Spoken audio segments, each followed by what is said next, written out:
Welcome to the Global List.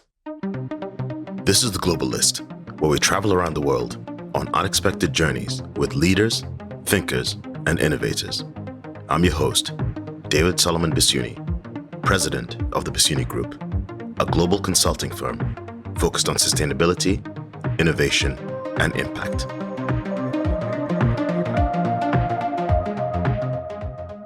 Welcome to the Global List.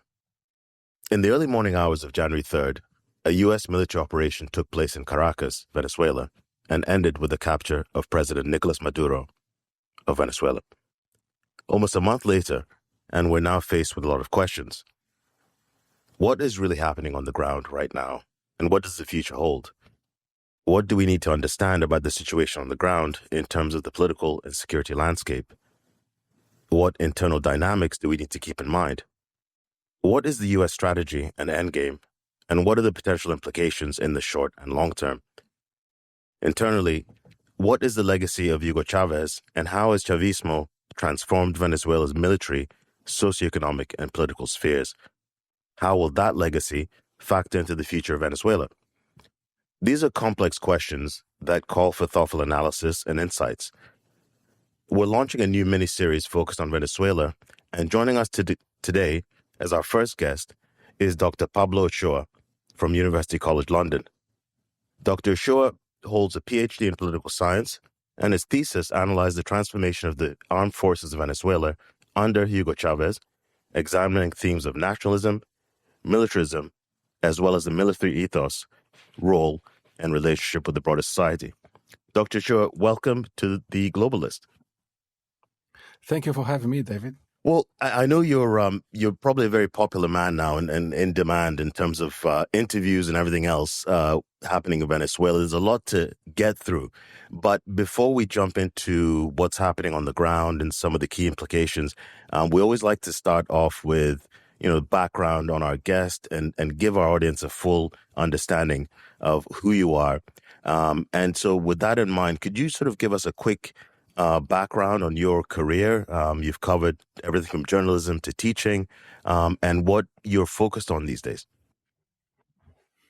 Right. Well, it's a pleasure to give you an overview about how I ended up here, because in studying the evolution of the military in Venezuela wasn't an obvious choice for me. My degree is in journalism. So before moving to academia, I had a whole career in journalism, maybe 25 years. I graduated in 1999, and at that time, in 2000, and that was just at the time when Chavez was rising in the political scene in Latin America. So as a Brazilian man, I was very interested in these issues, and I didn't quite understand what Chavez was about. There was a lot of conversation in the press about this new hurricane Chavez and this phenomenon that came from out of the blue. And I thought, well, you can't really do this and turn a country upside down and inside out and just be something that was born yesterday. So I was quite interested, and actually my final work of a piece of journalism in my university in Brazil at University of São Paulo was a monograph on the origins of Chavismo. And I went there and I interviewed people and I traveled around the country. And then you had 2 years, and then I thought, well, I'm going to publish this into a book, and I continued to interview sources of information. And in 2002, there was a coup d'etat against Chavez. And that's when I felt, well, I just need to have this research out. And I went back to Venezuela and published my book. And ever since, I've tried to move away to Venezuela different times. When I came to London in 2005 to do my master's in Latin American politics, I was more interested in indigenous politics. But again, we had an evolution, a new phase of Venezuela, moving into a socialist of 21st century socialism. framework, and then I felt like that, and the relationship between Cuba and Venezuela needed, to be looked into. So I continued to write about Venezuela, and in fact, I was there in 2013 when Chavez died. I was a correspondent for BBC Brazil at the time in Washington, and I covered that, and I covered the election of Maduro. So I've always been, as a journalist working for the BBC World Service in London and Washington, I've always been covering stories on Latin America and occasionally other parts as well of the world. But so I've had this long look at Venezuela, and the military, as time went by, was just became progressively more important and central to understand politics in Venezuela. So I thought, well, for this subject, I really don't have enough knowledge. I was writing about the topic, and I used to write for Jane's Intelligence Review, which is a magazine that requires, a lot of fresh insights, and I just felt a little bit out of my depth. So I thought, well, I'm going to go back to academia and do a PhD on that stuff, and that's where I got here. And it turns so this combines, I guess, my thesis will combine this journalistic look, the skills and the methodology. Of course, it's a historical methodology, it's political science, but it is informed by my practice in journalism. And it would have been a very different project if I had just got on board with it 5 years ago and started doing that from scratch. It is really an evolution of a long time observing Venezuela. Well, thank you for that background. I think that gives you a really unique advantage or vantage point, right, in terms of that, combining that journalistic approach and also a long view, right, going all the way back to the early 2000s in terms of Chavez's rise. So you've seen sort of the long view and have an appreciation for that in terms of sort of what preceded Maduro, what preceded where we are today. And I think that's valuable in terms of what we've seen in the news. It doesn't just look at the political side, it looks at all of the dimensions, right? And I think as we go through the interview, I want to certainly dig into more of the roots of Chavismo and what and how Chavez's legacy is transformed to where we are today. And we'll get to that. But going, if you put your journalistic lens back on, looking at the picture as we are today, as I said, January 3rd, really 3 weeks ago, more or less, or almost 4 weeks ago, was the capture of Maduro. Can you give us just an overall assessment in terms of where things lie right now? Just an overall sort of, a 50-foot level view of where things stand generally in the public, on the ground, politically, before we dive into the deeper issues. Well, there is a lot going on, a lot of reaccommodation going on, and a lot of the direction is unclear because it's the nature of politics that it gets done as the political actors act. So right now, so I think Maduro had taken Venezuela to a very different, a very hard place. Really, it was sort of there seemed to be very little exit in the sort of impasse with the opposition, with the international community, especially after the July 2024 election. It was really difficult to see, under sanctions, under US sanctions, and it was hard to see how things would change. I think that a US attack would have been in the way that happened, it would have been very difficult to foresee even 6 months before it happened.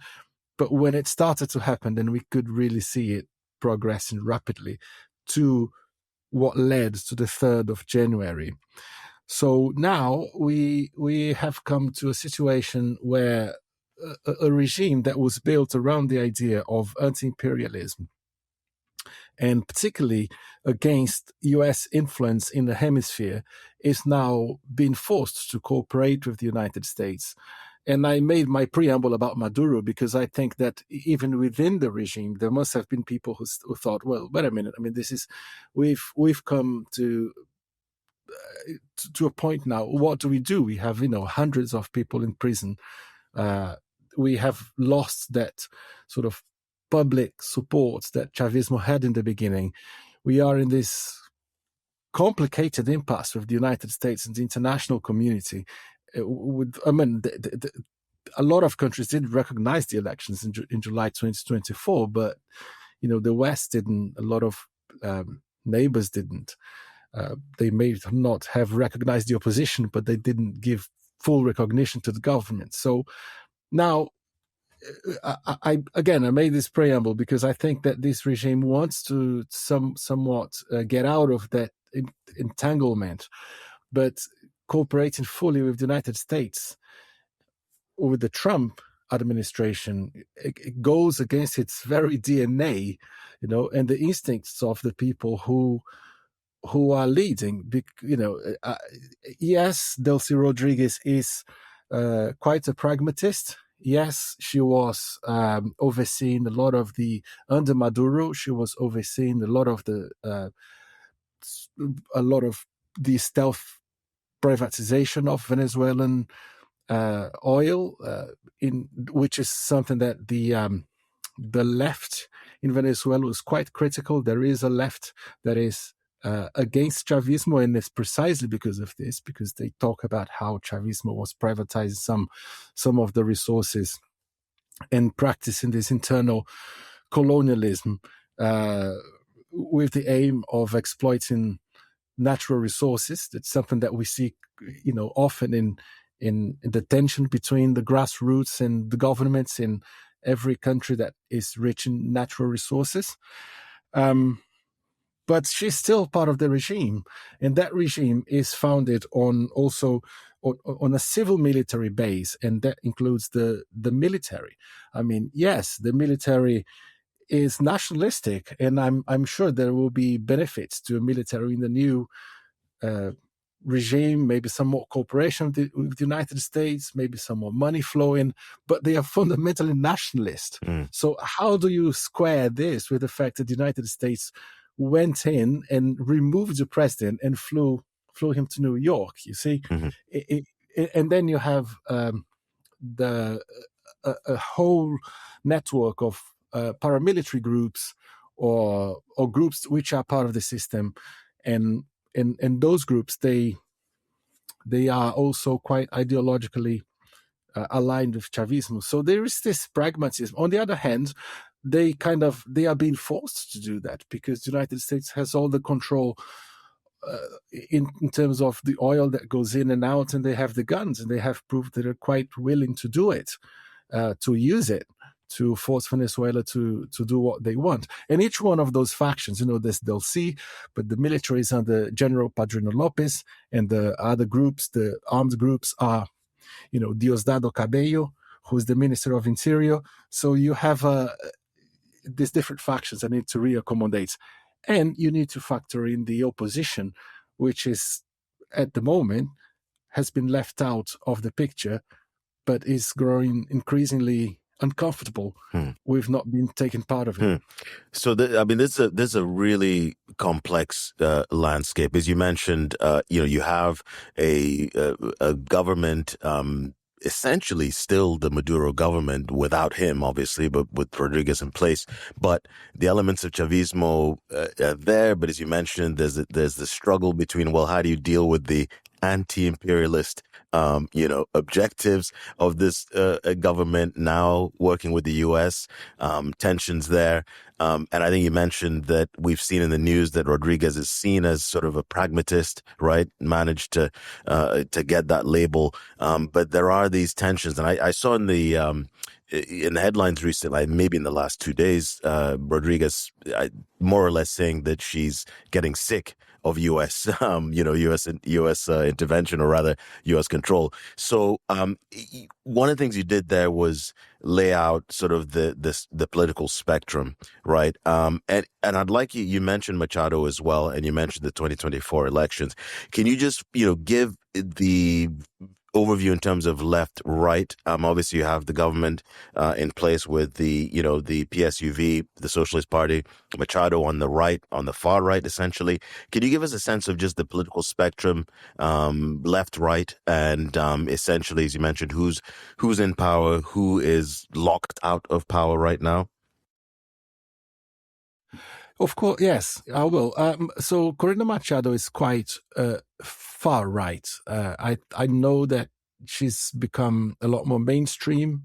I think a lot of, she was she won the Nobel Peace Prize, but from my experience, having watched Maria Corina Machado since the early 2000s, she has always been quite radical, and her proposal for as much of the opposition in Venezuela, the radical opposition in Venezuela, the response, the answer has always been, well, we want the government out.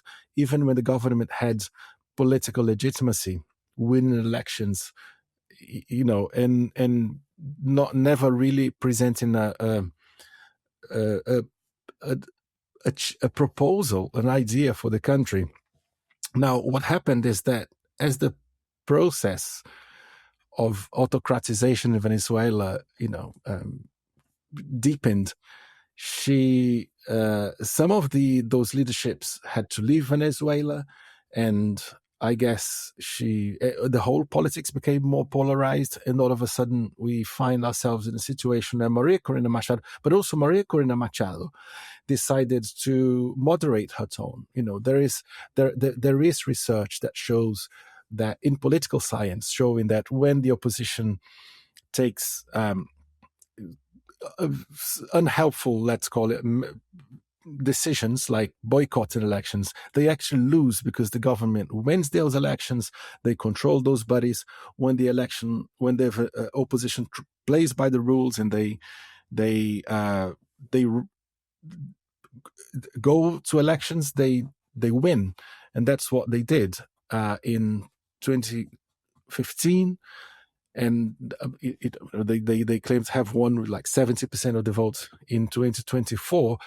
So that's been quite important to delegitimize the government of Maduro, and also to force the government to become more autocratizing, if you will. So kind of cornering the government into that, and the government was cornering itself into this autocratic corner, if you will. It's quite a surreal situation. I used to go back to Brazil, where we have sometimes very difficult politics as well. But after a visit to Venezuela, I just felt relieved because I thought it was just so toxic, even from the beginning of the 2000s politics in Venezuela. So as the government also became a lot more self-centered and a lot more suspicious of the rest of society, it also expelled a lot of those Chavistas, more moderate Chavistas, people who maybe they didn't want to necessarily embark upon socialism of 21st century. They were left-wing, but they didn't want to become Cuba, for example, or they didn't want to they didn't agree with the democratic backsliding that happened. So you had a lot of these, let's call them moderate opposition for now. But then I think that Chavismo had to conduct a sort of had to befriend business again when it got to Maduro into 2014 and 2015, 2017. It did try to reset relations with the United States, in which case then we have this stealth privatization that I was talking about earlier, which Delcy Rodriguez was an important part. And then you see Chavismo kind of abandoning one of these, not abandoning in theory, but in practice, it didn't really have a lot of time for some of its most fundamental socialist tasks, which is creating the communal economy and letting people self-govern in some of those communities, giving them a little bit of self-sufficiency, which do exist in Venezuela. To some extent, they possibly helped some of the poorer communities survive in during COVID and so on, and other sanctions, but they are not as big as Chavez had dreamed. So Chavez, before he died, he said this is comuna or nada. So it's the Community or nothing. communes or nothing. Comuna is nothing. So he wanted this strike at the helm because he felt in 2012 that Venezuela wasn't really deep enough into the socialist transformation. But what happens under Maduro is that this socialist transformation retracted even further. So I don't know where to place Chavismo here. I don't know if I place it as a radical left or if it's somewhere in the middle. So the DNA is radical left. The DNA is sort of socialist or communal Marxist in a way. But then, as you mentioned, that you've had these retractions, and then this sort of privatization. Of course, oil is the major industry there. You've had that peaking in there as well. So is there a sense then amongst the supporters of Chavez and Maduro that it's sort of a betrayal in terms of what the goals of that quote unquote revolution were, and it has that factored into support, fundamentally on the ground, or is there still, a burgeoning level of support for the current government versus, let's say, Machado's side? I think if you take the election results, even if you take the results by the opposition, which places 30% of support for the government, it is still a lot of people that support the government, and a lot of those voters would be involved in community initiatives. There are still structures that support this this atomized social work that Chavismo does. Of course, that support has become a lot more politicized. So the criticism, the accusation is that if you don't have an ID that proves that you are part of PSUV, or if you're not a good revolutionary, you're excluded from this. So this is not a politically neutral policy. This is totally politicized. So those social programs, they have become a lot more politicized as the years went by. But a lot of people rely on them.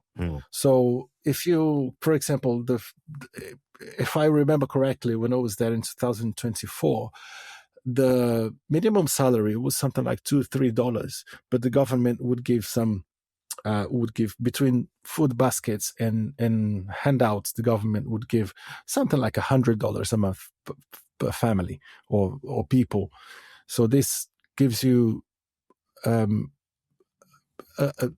it makes sense that people who are quite poor rely on those, and they want the government to continue, because it is not guaranteed that you would continue under any other government in the opposition. So with that in mind, then, given everything that's happened with the capture of Maduro, but the fact that the government is still in place, I know it's hard to sort of quantify what is the general mood on the ground, right? In terms of, I would expect, is it fair to say it's a mix of, joy to some extent, but also fear, but also, unease in terms of that, because you do have, as you mentioned, a fairly large, the administration of the government of Rodriguez has support, just as the other side, Machado also has support. So do you sense that there's a mixed sense of, general public mood on the ground, or how would you characterize it now? I find it difficult to gauge that, because people I have contact with, they understandably are very they don't want to talk about it too much. So we discuss things that are factual. What happened? Mm-hmm. Did you lose? Did you have blackouts? How are things? But happening today, or what are the rumors? But when you ask people what the mood is, I think people kind of retract, and you get those silences. I think it's quite understandable that people are they are a bit apprehensive. When I was in Venezuela, again, people you talk to on the street, or Venezuelans that you meet, at a cafe or out, just normal people. And I went I spoke to government. I was in a nice place in Caracas, but I also went to the barrios. And most people just want to be able to live their lives, right? So that's what they want to do. They spoke to me about the 2017-2019 period, which was a very difficult period that Venezuela underwent. Possibly one of the world's highest periods of hyperinflation. I'm just wondering here if it was the the highest in the world, or the second highest in the world. And there were lots of shortages of food in the supermarket, queues for everything. It was a very difficult economic moment for them, in part because of the American sanctions, which I think gets forgotten about in these conversations that we had, because throughout Chavismo and up to the 2010s, mid-2010s, oil production was about 3 million barrels a day in Venezuela, right? If you compare historically, the highest it has ever been is 3.5 million. So it was around 3 million under Chavez, and in the beginning of the Maduro government, which is not too bad. But then it starts to go down, and this is related to this political disputes that you have. But then when Trump imposes sanctions on the oil sector in 2017, then the production plummets. And now we have about 800,000 barrels of oil a day, but the United States is controlling much of it. So this was understandably terrible for the country. And people talk to me about that period.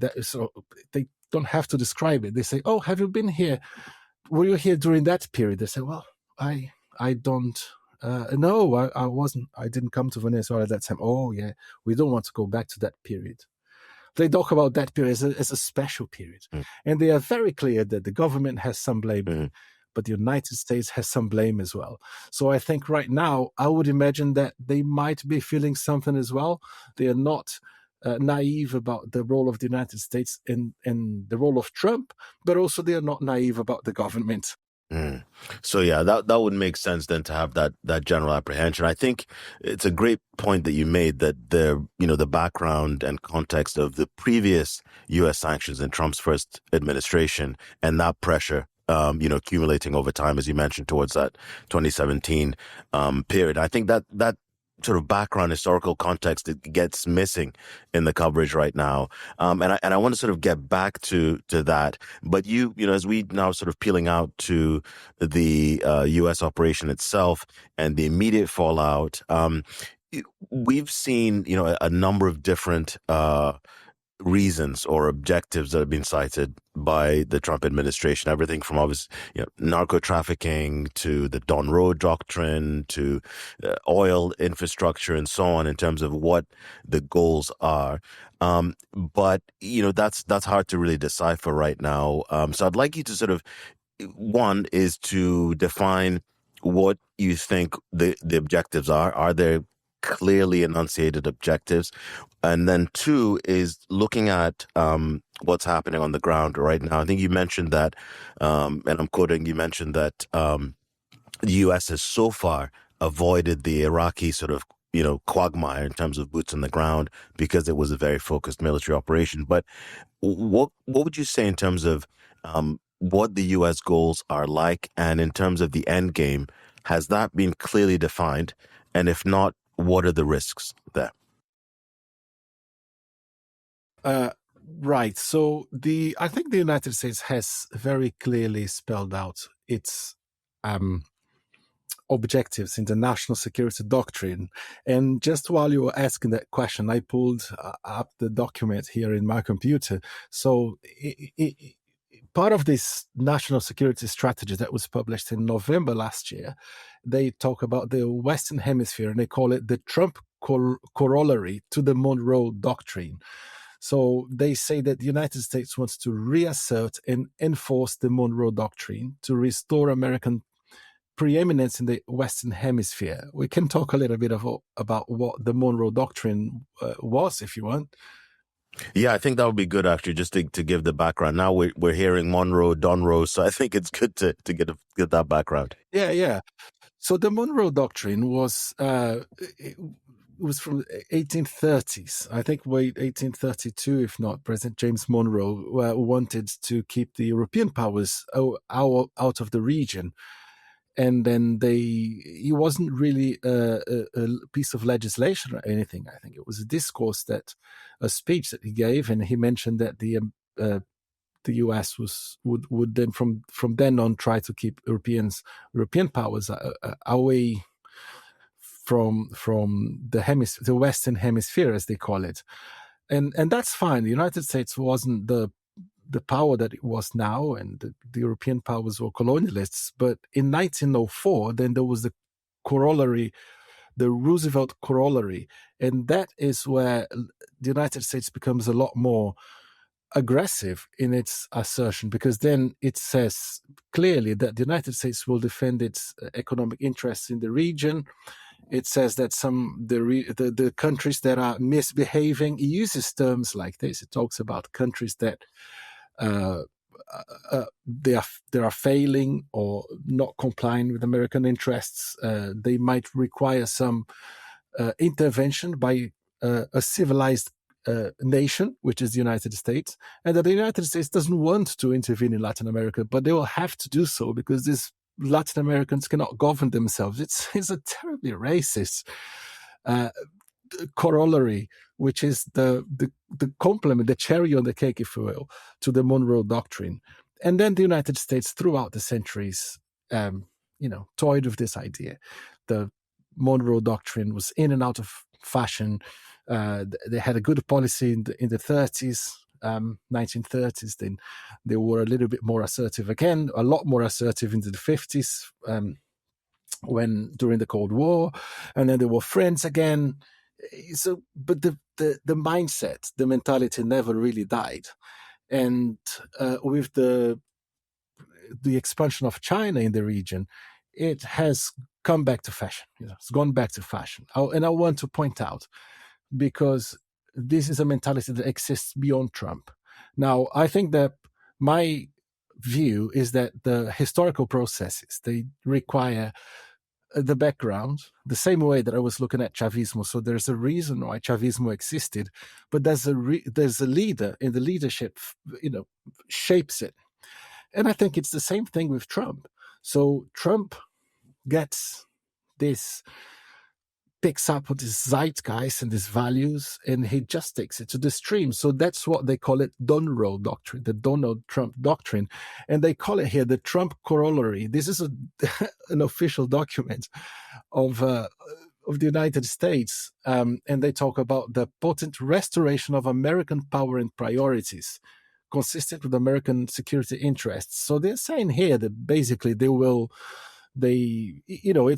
an interesting read, because they talk about military presence in the Western Hemisphere. They talk about being the first choice for trade partners in the region as opposed to China. And of course, the whole goal now is to keep particularly China out of the region, to some extent Russia as well. And I think this is the main objective here. Venezuela, if you allow me to go into the specific role of Venezuela here, it was, as I've seen described, it was the sort of the lab where the United States could deploy this and showcase its determination to do this. My theory is that he didn't really need to remove Maduro from power. I think Maduro would have given the United States anything they wanted. But Maduro, I think he was to some extent calling bluff on Trump's military display. So Maduro was unpopular with the world. I've seen a description of Maduro as a as a low barrier entry point for the United States to show that they are willing to carry out this. And I think he was a guinea pig for what the Americans, what the Trump administration believes is this new national security strategy. So if it's the lab, as you mentioned, and I know there's been threats have been issued to Colombia and other regional other countries by the administration. If this is the model, and I'm glad you gave the historical contextual background in terms of the Monroe Doctrine, where we are now, and some of the imperialist elements of that. When you look at the immediate, looking at the objectives, then the objectives have been stated in that national security, plan and paper.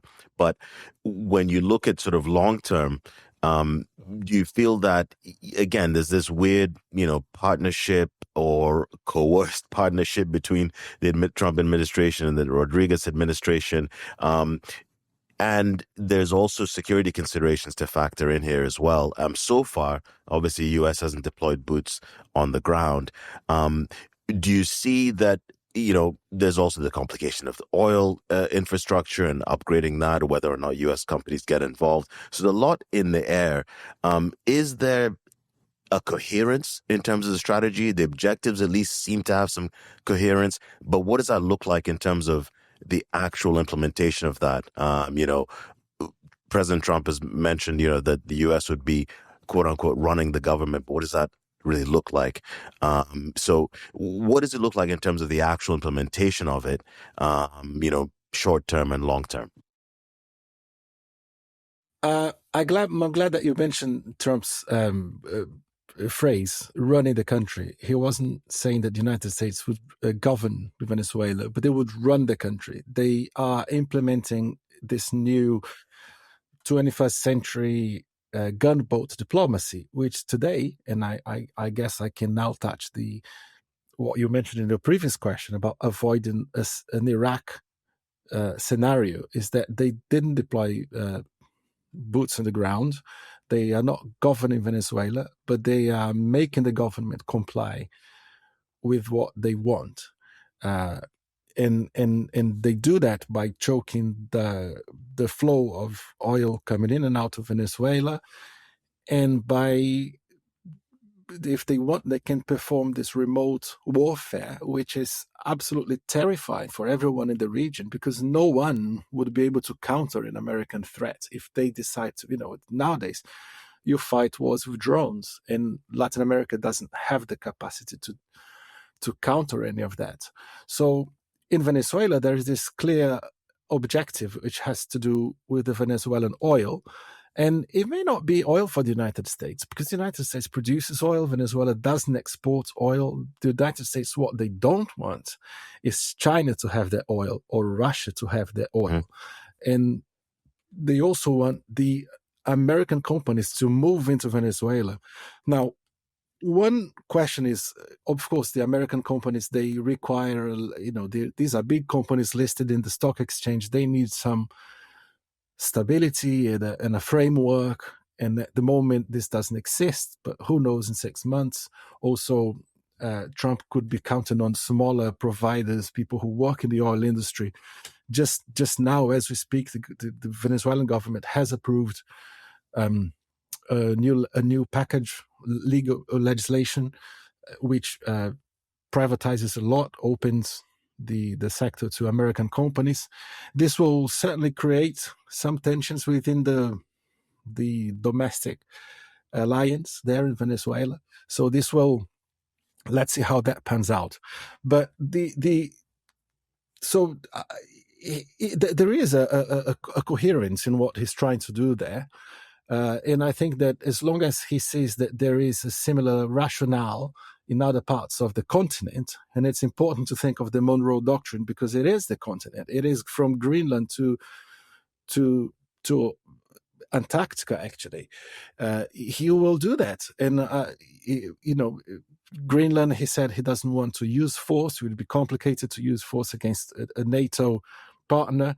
But if things continue to go in that direction, you could have a scenario where Trump would send troops or would send this American military power in some fashion to Greenland.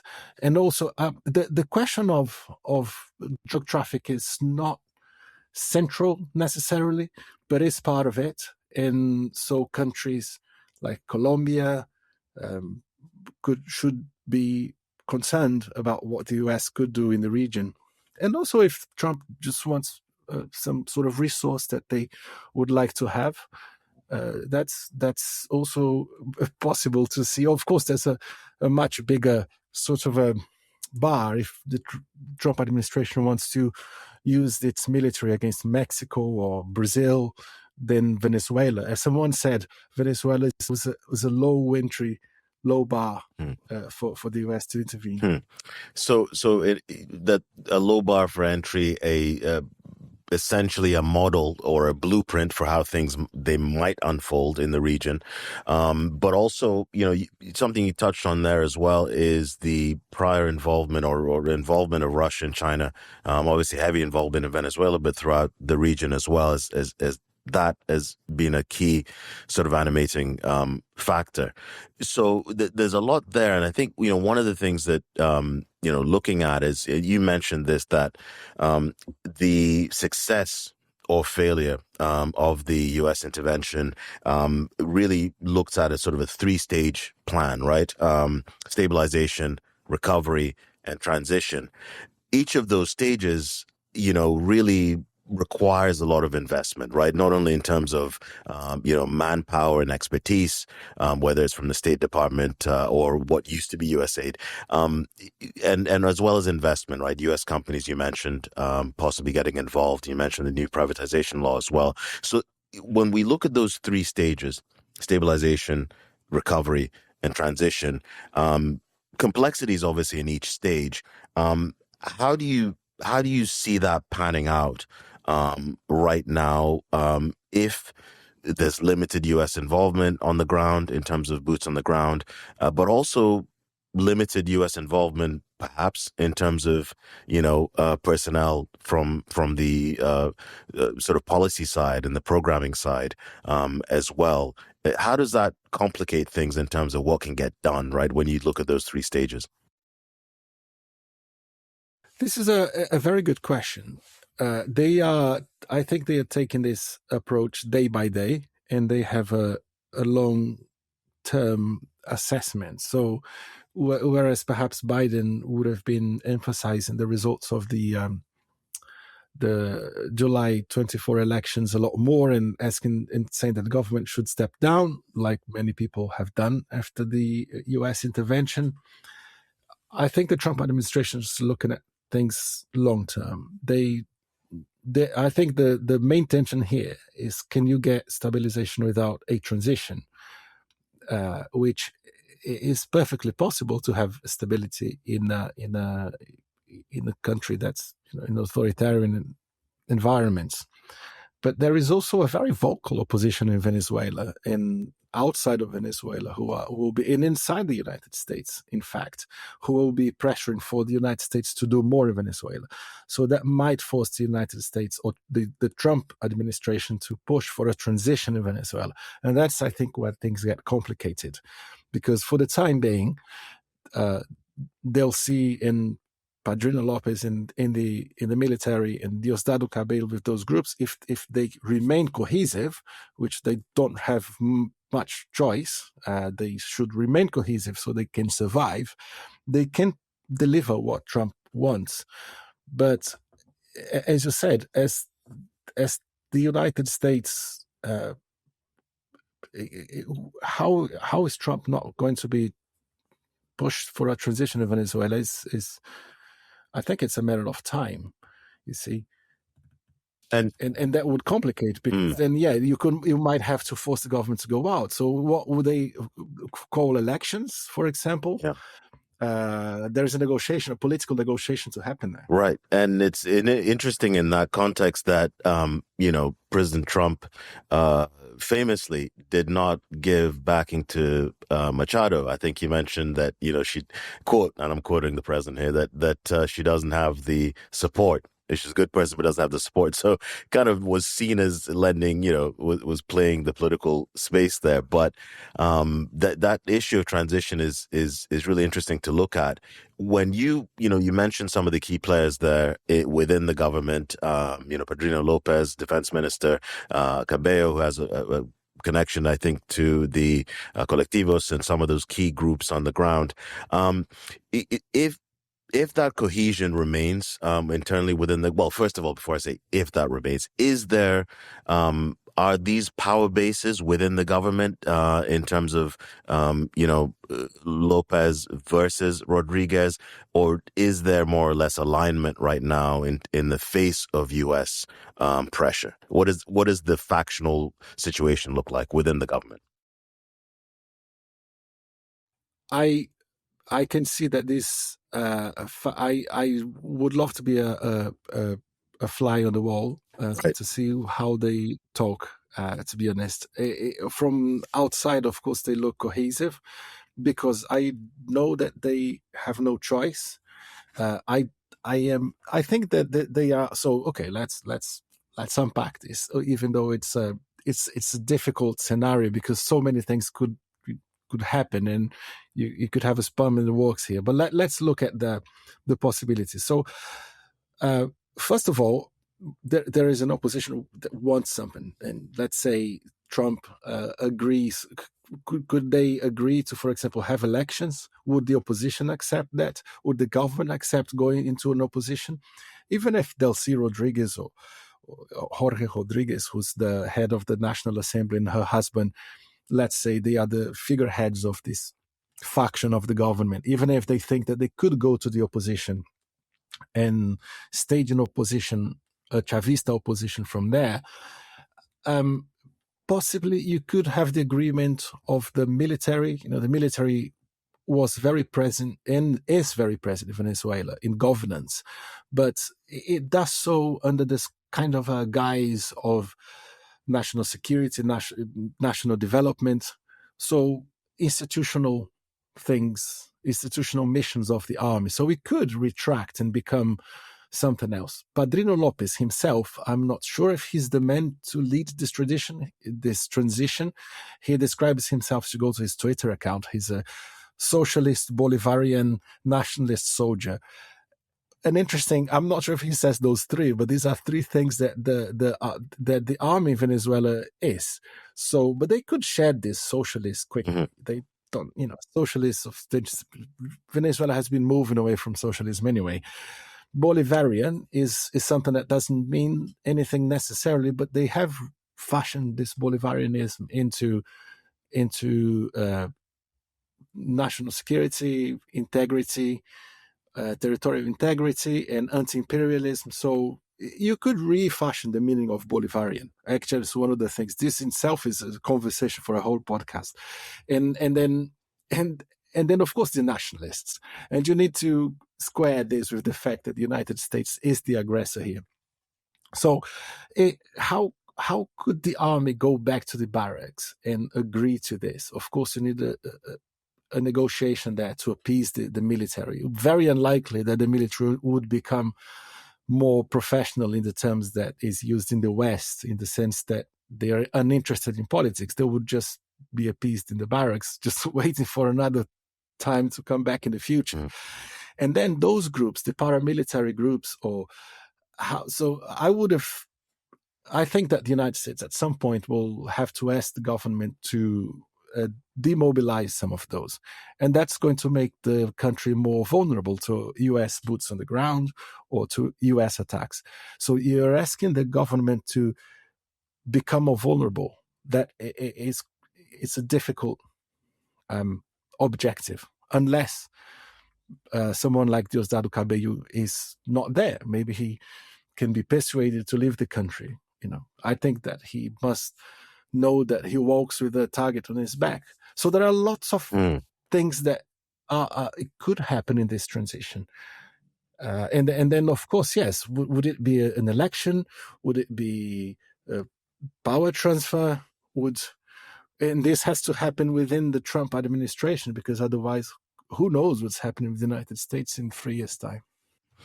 So yeah, I mean that just I think reinforces how fluid the situation is in terms of the potential transition and some of those key players there that you mentioned. You know, one of the things I keep thinking about is that in any and you mentioned it, does the military go back to the barracks and wait for the next next person? But one of the things that fascinates me, obviously, has been your area of focus is looking at the military and their role in all of this, and I keep thinking, well, with any transition, whether it's Rodriguez to Cabello, Rodriguez to Lopez, or whomever, you do have this army and the sort of the military force that has its tentacles in every part of society.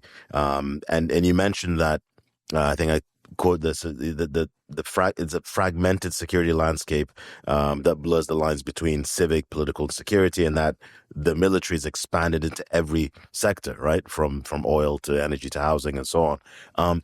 It, Given that the armed forces does have this broad and deeply integrated role across society, with any transition, how do you deal with that, right? In terms of untangling it, managing it, presumably the loyalty of the military forces would still be paramount in any transition. Who are they loyal to? But also, how do you essentially manage and control the level of integration that they now have across society? That's an excellent question, and this is an article that, if I have some time, I would like to write an op-ed about it. I think the interesting with this question is to try to separate what would be the end goal or the objective of each of those factions of Chavismo if you wanted to pull them apart, right? So let's say Jorge Rodriguez and Delcy Rodriguez would be happy to go to the opposition. What happens to Diosdado Cabello? Do you need this man to go and live in Cuba or Russia? I'm thinking with the mind of someone in the Trump administration, of course. I'm just looking at the possibilities. In terms of the military, so the military, I guess, I'm assuming that what they would like to do is to keep their integrity and, to some extent, their sense of cooperation. Now, what happened is that in regimes or political systems that have blurred these lines, and this is typical of socialism, communism, you have seen very blurred lines between military and civilians in Cuba, in Vietnam, in the Yugoslavia. There's this permeation, this between civilian and military functions is very much common. And in other countries that are in stages in development, the military also is very often used for tasks of national development because it's a reliable workforce, it's a cheap workforce for the government. It has downsides, of course. If you have civilians doing the kind of social work, you also build civilian capacity, and you don't have to use your military and then complicate the civil-military relations. But in many countries, not just in Venezuela, the military is part of society. It just is, and it's also historically been like this. These militaries were fundamental from the time when the state was being created and was being expanded and was conquering parts of the country that you couldn't reach easily. And still many parts of Latin America or many parts of the developing world, including in Venezuela, the only really just the military is the institution that gets there. So we need to understand that for the military, it was very interesting, the proposition of Chavismo, to blur the lines between one and another, because then the military kind of fulfills this aspiration to be to underpin so much of the state, to have this massive role. But that was a price that they had to pay. And the price they paid was that the military becomes the corporateness of the military suffers, because then it's not being the military or being civilian that matters. What matters is whether you are with the Bolivarian Revolution or not. And for that end, Padrino Lopez has been quite ruthless in terms of enforcing the discipline, the ideology, enforcing discipline and ideology within the military, and punishing people who dissent, especially during Maduro, because you always had cases that, after the coup d'etat in 2002, there was some tensions in the military, and Chavez was very effective at purging people. Expel retired people, leave. But with Maduro, you have imprisonment. The exception here, I think, to Chavez is his former friend, I guess, Raúl Baduel. I think we don't speak of him very much. He was the man who, when Chavez was deposed in 2002, he went in and rescued Chavez from the island where he was taken. And Baduel disagreed with Chavez in terms of the direction of the revolution, and then he's accused of corruption, and he was imprisoned and died in prison in the end. But under Maduro, this has been a staple. There were hundreds of military officers in jail, and even when you had moments when the government is releasing political prisoners, the number of civilians in jails diminishes, but the number of military people stays up, and a lot of them, they are held without any prospect of trial. So the military has been, for the military as a corporation, it's been very interesting to be part of Chavismo in this symbiotic relationship, but they had to give up a lot of their autonomy.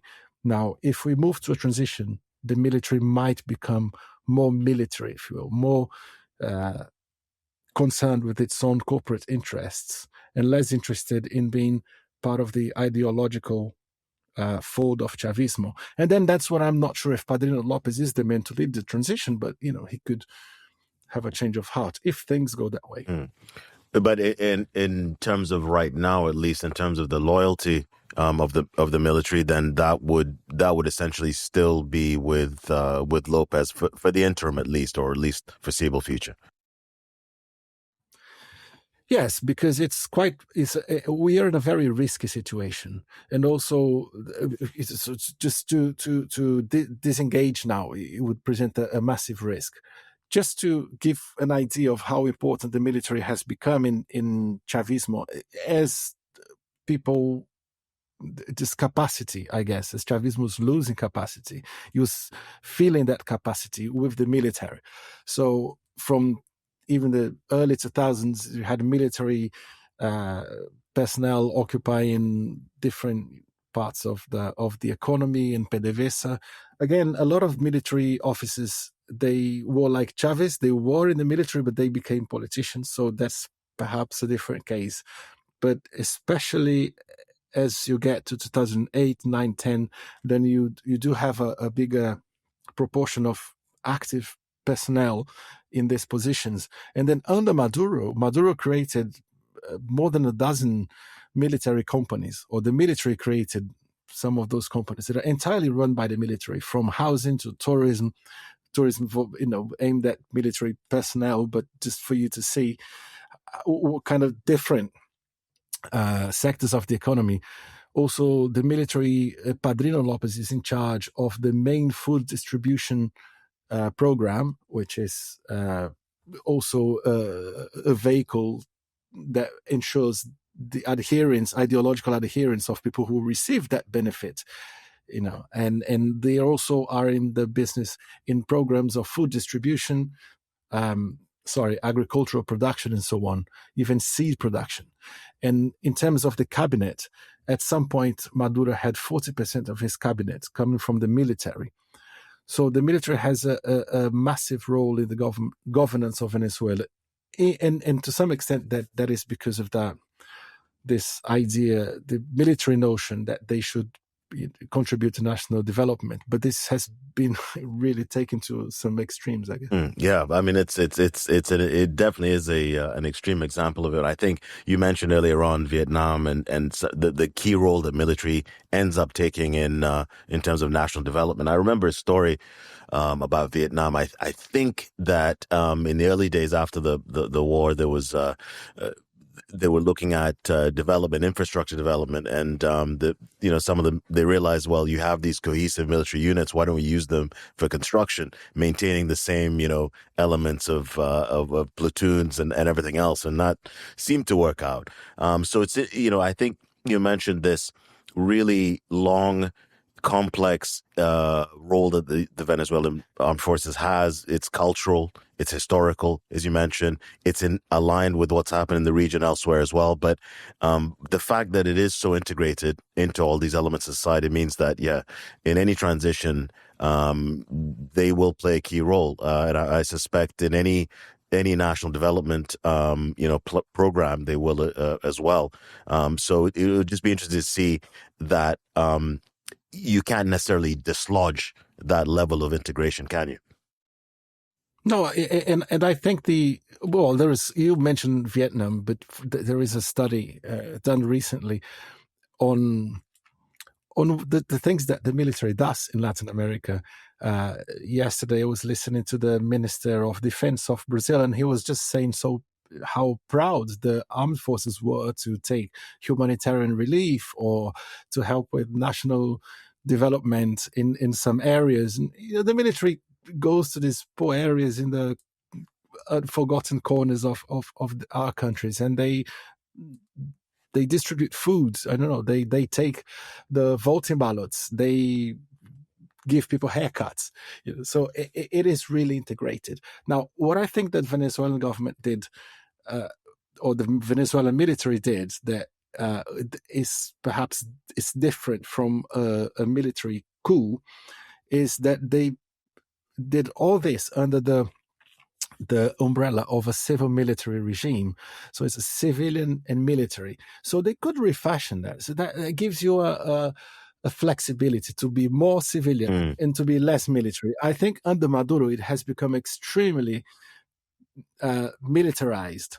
But this could be retracted if they see themselves in a situation where it's more, where they have to, without having to lose face, if you will, or if they have, without having to lose everything, because they could also negotiate some good conditions on the other side of this transition. But it takes time. So to untangle, as you said, it would take time. Much harder, if I may say quickly, is those groups which are not the military, the paramilitary. Because those groups, the paramilitary armed group, to some extent, Venezuela allowed, especially the ELN, which is more ideologically, I guess, aligned with the government, to operate in the borders, because those were also, at some point, the guerrillas were a buffer if Colombia wanted to invade. In the early 2000s, Colombia and Venezuela were really big enemies. The United States was pouring billions and billions to fight drug production in Colombia under Plan Colombia. So at that point, Venezuela used those groups as well as a sort of buffer if the Colombians want to come in. But that works the same if the US wanted to put boots on the ground in Venezuela. Just the chaos, and that's the Iraq scenario that I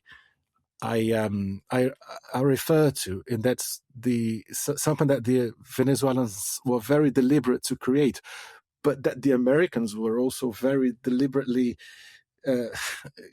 eager to avoid, and they have been avoiding that.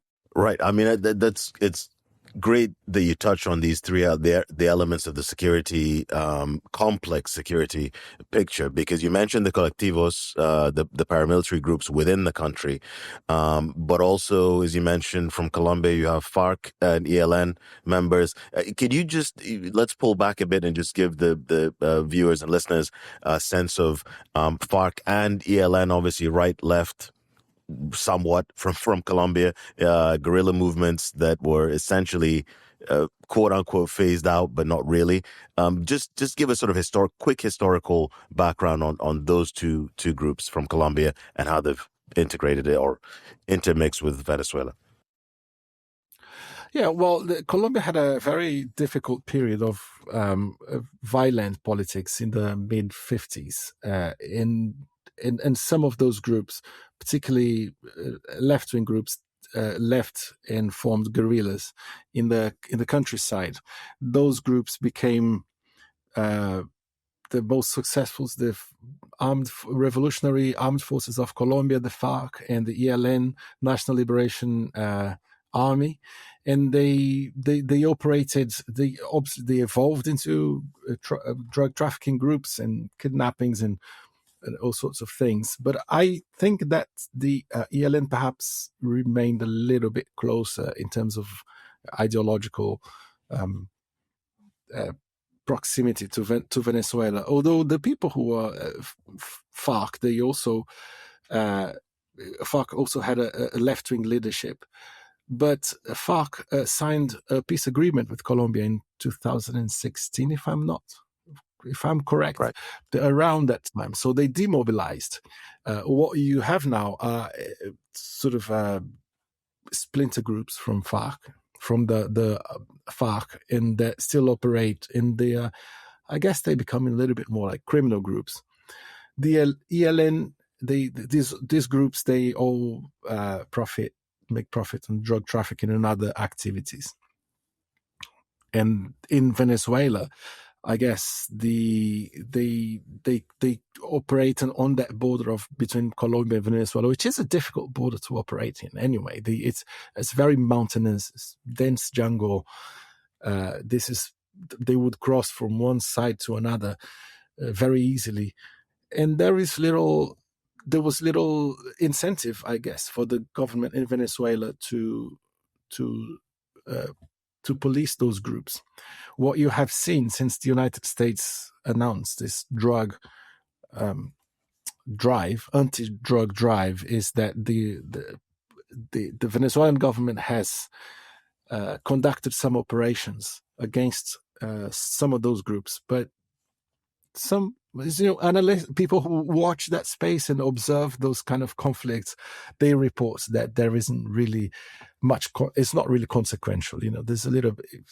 You have some operations, but people are not jailed, or you might have some. From time to time, you might down a jet or illegal jet or something like that, but not really willing to go and dismantle those groups. I think it would make Venezuela more vulnerable. So those, I guess those transnational or border security issues, that also complicates the security picture, right? If you were to have more U.S. involvement on the ground, you're dealing with all of these different elements, right? On the ground, on the border, within the country as well. So the security picture then remains highly complex, but like you said, the Iraqi situation could take shape potentially if there's just because you have all these elements on the ground from internally, but also on the border. Yes, I think also that Trump administration, it's very clear that they don't worry too much about the consequences of whatever situation they create. So they will prefer to send a few drones if they want to attack those positions in Colombia, for example, or Venezuela. They are not going to put boots on the ground. It's not in the U.S. interest to put American boots on the ground. They're more likely to get the Venezuelan government to do the dirty work for them. And if that creates chaos inside the Venezuelan power coalition, then let it rip. That's basically what the Trump administration has said. In a way, they did this with something much bigger, which is Ukraine, right? So they say, well, I'm going to get out of this, and you guys figure out what you do for your own security, Europe. So why wouldn't they do this to Venezuela? Exactly. I mean, it pulls us back to sort of the big picture and where things stand, right, moving forward. Because I'm going to ask you the $50 million question, which is, tell me how things are going to unfold. But when we look at the different potential scenarios here, looking at the Rodriguez administration, sort of initial impact or rather initial fallout from the capture of Maduro to all the way to a potential transition and regional security issues as well. What, if we look at a spectrum, what do you see as sort of the best likely and potential scenarios that we're looking at here in terms of what happens in Venezuela? I'm sure there are a lot of different scenarios to look at, but what do you think is most likely? Number one, and number two, what do you think most Venezuelans, just regular Venezuelans, would like to see? Well, An easy one. it is really impossible. It's just impossible It's to very answer that. so easy. I left that to the end just so we can, just give you the quick and easy one at the end. It's just because we've been talking for a long time about the whole complications. I think a lot of it, it's not the only one, but I would pay attention to what happens to Donald Trump. There's the midterms, and this support for this policy might fade or erode. Although I don't think that in Venezuela there's much scrutiny in terms of Venezuela, there might be some pressure for the Trump administration to push for a transition there. I think as things go, it seems to be working because the partnership, because the United States will enable a little bit more cash flow into Venezuela, and that will enable the government to appease people, to give people that sense of relief from the choke, if you will, and that might enable the government to buy a little bit of support. What changes is that this status quo is it cannot be sustained for a long time, because soon we'll have either pressure from the Venezuelan population for more freedoms in the sort of transition, or you will have some pressure from outside, and that's where the complication goes. It's really impossible to say where it goes. And let's not forget that the United States wants to continue to conduct these operations. Now they are looking at Cuba, and there will be more pressure in the region. And I don't know how people are going to react to that. I think what Venezuelans would like to do is just to see whoever is in government to improve their lives, And I think that if it's Maria Corina Machado or Edmundo Gonzalez, I don't think people care too much. And I don't think they care if it was Maduro or Delcy Rodriguez. Well, it's a good place to end it in terms of what, as you mentioned, regular Venezuelans just want to see their lives improve, and I think that's the core of it. All of the issues we've discussed. I do think there's a lot. It's complicated, as you mentioned. A lot more to analyze, a lot more to observe and see what happens in the weeks and months and years ahead. But I think you've given us a really good insight, historical insight, as well as sort of an assessment of the political, socioeconomic dimensions that we really need. And I look forward to future conversations. I'm sure there's a lot more for us to unpack and more for us to analyze. Well, thank you very much. Yes, it was a very long conversation. I think it is important to think about some of these historical developments, because people have a very nuanced understanding of things. And sometimes you see the narrative, especially if you are looking at the narrative from the point of view of the Venezuelans in Miami, or if you're looking at the rhetoric that Delcy Rodriguez is trying to portray for the public inside, and you don't get the nuance, because this is This is just one very narrow objective. This is a story with an objective, isn't it? It's a narrative that has a goal. Whereas I don't think that people in their day-to-day lives are so polarized. Mm-hmm. Yeah, and I think it's helpful that again you've given us sort of a good journalistic framing of this. There is the context, there is stories, there are people who are dealing with this day to day, and we have to sort of keep them in mind as well, while keeping all of the other factors in place, right? The political and socioeconomic and so on. So I certainly want to thank you for your time, giving us the insights, and I look forward to continuing the conversation. Thank you. It was my pleasure.